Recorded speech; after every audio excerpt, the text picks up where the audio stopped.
ما تقبليش تتعامل معاملة وحشة من شخص لمجرد انك بتحبيه وروحك فيه.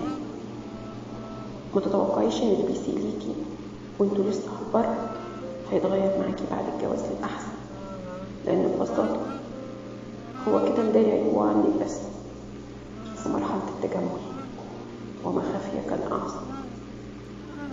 ما تطرديش شخص معجبة بيه عشان مطاردتك ليه هتخليه يمل ويهرب من اتصالاتك.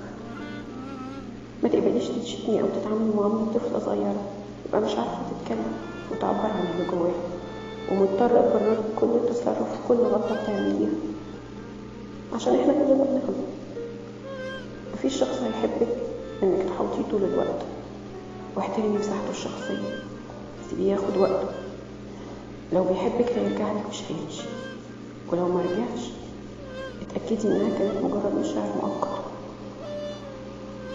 ما تنهاليش بمشاعرك دفعة واحدة وتحرقي كل الحاجات الحلوة اللي جواك.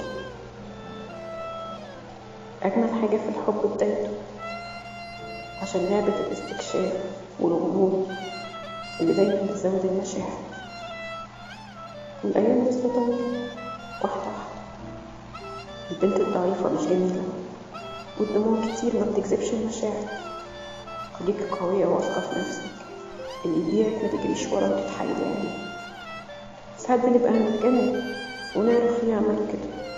لو حاولتي تعرفي ومعرفتيش اقفلي جواكي، وفي يوم هتعرفي. مهما طال الزمن هتعرفي.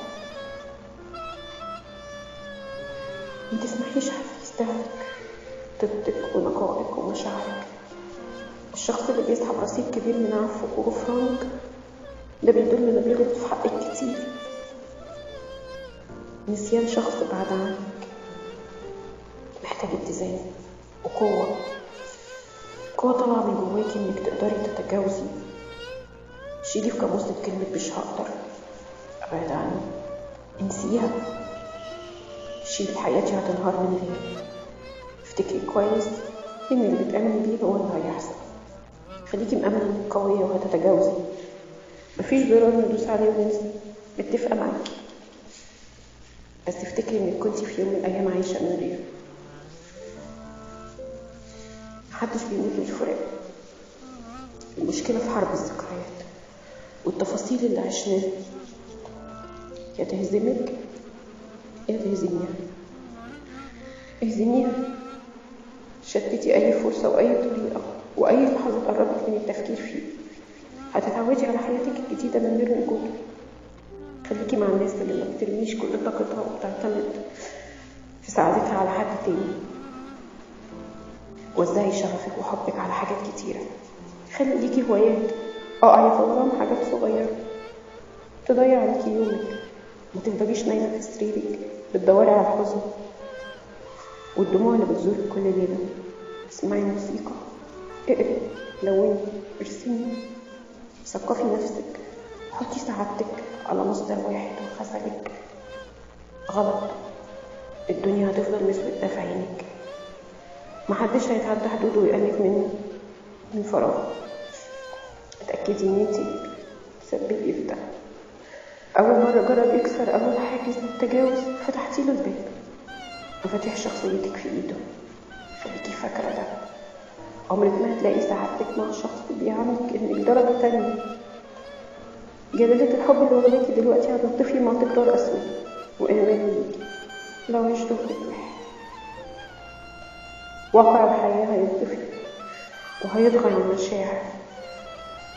مش هتلاقي مبرر يخليكي تكملي معاه، ولا حتى عشان بتحبيه. مش هتلاقي حتى الحب موجود. الحب انك تختاري حد يخليكي تحبي نفسك وراضية عنه. شخص يآمن بيكي زي ما انتي مآمنة بيه. شخص متصالح مع نفسه انك لو سعيدة ومرتاحة هو اسعد حد في الدنيا، مش بالصوت العالي ولا اهانته ليكي. اختاري الشخص اللي يحترم حياتك وعادتك والوانك المفضلة واصحابك ومساحتك الشخصية. طبيعي الحياة فيها بعض التخلي والتنازلات عشان اللي بنحبهم، لكن ما بتسمحيش انك تتحولي لشخص ما يشبهكيش عشان ترضي شخص تاني اساسا مش شايفك. كرامتك قرار. حافظي على شخصيتك، ده إجبار ليكي عشان تتحب بجد ويتبصلك إنك شيء غير. انتي اللي هتقللي من قيمة نفسك لما تتنازلي وتخلي مشاعرك تحت رجلك. اوعي في حب الحنين اللي يبقى لك سند وظهر وأمان، مش هنقضي حياتنا دموع ووجع وحيرة وبحر.